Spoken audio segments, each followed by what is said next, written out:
everyone, welcome back to my channel. My name is Emily. Please don't forget to like, comment, and subscribe.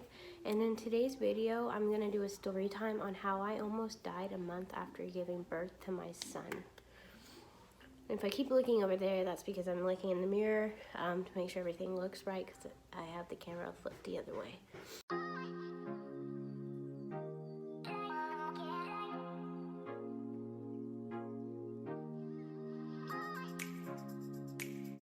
So this was 2 years ago, the incident was December of 2018, but I had my son in November of 2018 via emergency C-section. I was released from the hospital 48 hours later after my C-section, and the next day after my C-section, they had me up and walking around, but I still needed a lot of help.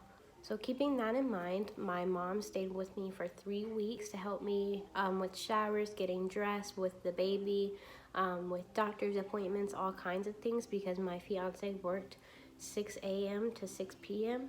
So I needed somebody home with me during the day while he was gone at work. So during those 3 weeks, everything was fine. Everything seemed normal. You know, I didn't have any issues at all, and when I would go to my doctor's appointments, everything checked out. I was fine. But on the 4th week was my first week without my mom. My mom would come down for my appointments and help me get to those, but I didn't really need help with anything other than that, because I still at that point was not allowed to lift a car seat or my son. So 4th week was fine, my very first week alone, doing it all by myself, and that flies by pretty fast. Nothing's out of the normal there. And then here comes the 5th week. So the 5th week, the first day, I was fine. Nothing seemed out of the normal. And then the next day, I asked my fiance when he got home from work if he could look at my incision to make sure everything was fine and healing properly. And he agreed. So as I stood up to lift my shirt up and so he could see, according to my fiance, that's when I blacked out and I fell straight forward, standing up, down, and I hit the floor face first. Luckily, when I regained consciousness, I didn't feel any of that pain, but I was pretty freaked out at the fact that I had just passed out. I don't know why or what happened. All I know is 1 minute I was there, and then the next minute I was on the ground. And I was freaked out because right next to me, it happened over here, right next to me was my son and his little lounger just sleeping. And I was so terrified that when I fell, I could have pulled him down with me or fell on top of him. I was freaked out. So I'm crying hysterically, and my fiance's like, "Are you okay? Are you okay?" And I'm like, "I'm okay. I'm just freaked out." That was very scary. So I was thinking maybe it was just dehydration or something. So my fiance puts me in bed, and I go to sleep. So the next day, I'm fine. So I was thinking, maybe I was just dehydrated. It was a fluke, not a big deal. So I was fine. But then the day after that, I woke up smelling bad. I woke up smelling like something had died. I was looking around. I didn't realize it was me at first. I was looking around to make sure my dog was fine, because I thought maybe she either brought something in dead or, maybe something was wrong with her. After looking around, I realized I still smell it, like it's following me. And I realized it's me. I smell like that. And instantly, I'm just like, oh, that's not good. I know that's not good. But at the time, I had an appointment 2 days later. So I was like, I will just wait this out. I'll take a shower, clean up. I'll wait this out and see if it just goes away, because I wasn't like that yesterday and I had taken a shower already. But I'll just take another one, not a big deal. And I'll wait until my appointment to bring it up to the doctor, which was only 2 days later. So the next day I wake up and the smell is still there. It did not go away. but I was still fine. I didn't feel sick. I didn't seem sick. I felt normal. So I was just gonna wait it out. And I know you guys are like, Emily, this is serious. Like, why would you do something like that? I know now. I shouldn't have did that. I should have went to the doctor right away, but I didn't. But anyways, so later on that day, I'm cleaning. It was like the morning time, probably like 9:30. I'm cleaning. I'm sitting down folding. I'm up cleaning bottles, dishes, taking care of Gio, making sure everything's fine. And next thing you know, I'm in excruciating pain. I couldn't get up from the couch. I was stuck. I could not move. Breathing hurt. This was worse pain than labor. This was worse pain than the C-section. This was worse pain I have felt in my whole entire life. Nothing felt like this. So I knew then and there that I had to go to the hospital. So I called my mom, whom at this time was 30 minutes away. And I was crying over the phone. I'm telling her something's wrong with me. Please help me. Bring me to the hospital. Something's really, really wrong. I'm in a lot of pain. So she could tell by the sound of my voice that I'm serious. So even though she lived like 30 minutes away, she ended up getting to my house in like 10, which thank God for her for doing that.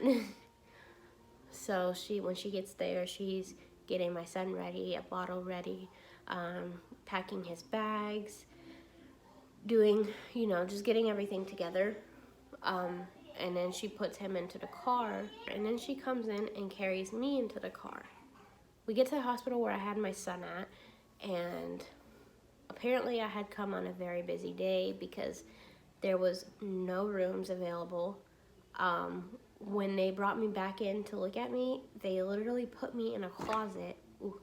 They literally put me in a closet because there was no room available. So I'm sitting in this closet, and the doctor finally comes in, and he's like, "Oh, what's going on today?" And I'm telling him the symptoms that I had. I told him what had happened days before. I told him about the smell, and then I'm telling him now about the pain. Like, the pain is so bad.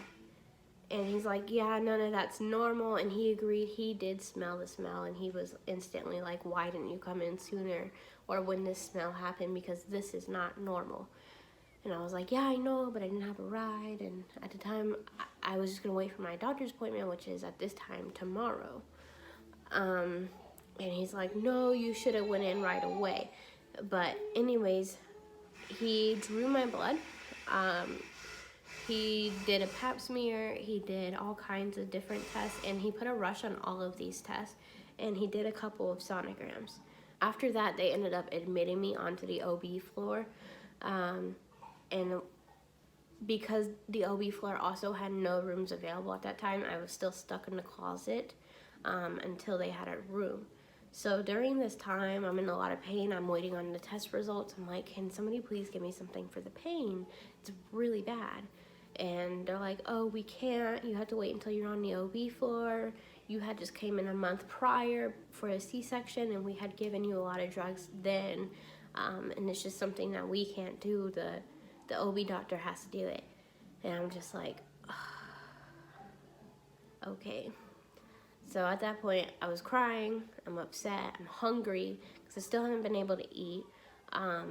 They won't let me drink.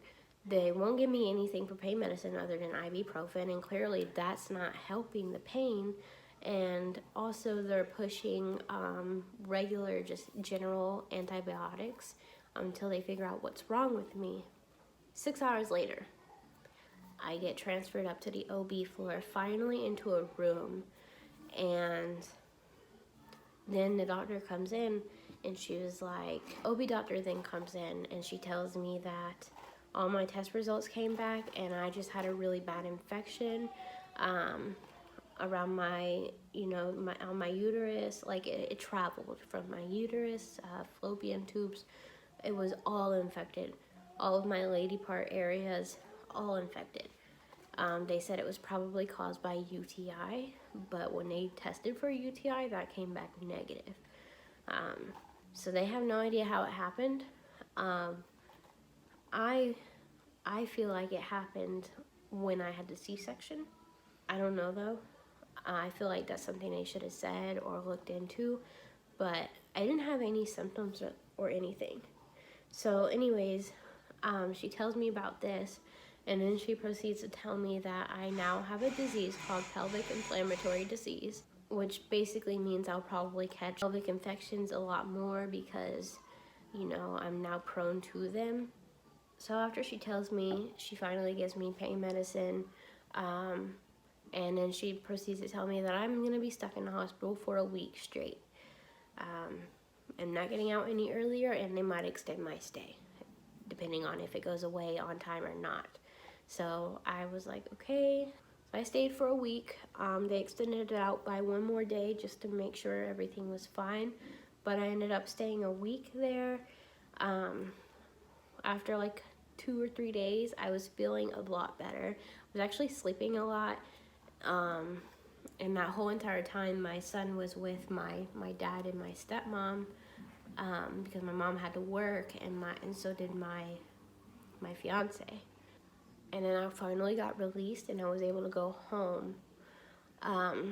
But ever since I've been home from that, I've been extra paranoid about UTIs and about infections and things like that, because now I'm worried that if I wait too long again, what happens if I don't get lucky? What happens if I'm dead within minutes because I decided to wait it out? I don't want to leave my son motherless, so now I'm extra paranoid. Just infections and stuff, something that was probably super easily treatable, and I just didn't know about it because I didn't have any symptoms. So that's my story on how I almost died a month after I gave birth. If you have any similar experiences, please comment that below. I'd be interested in reading about them.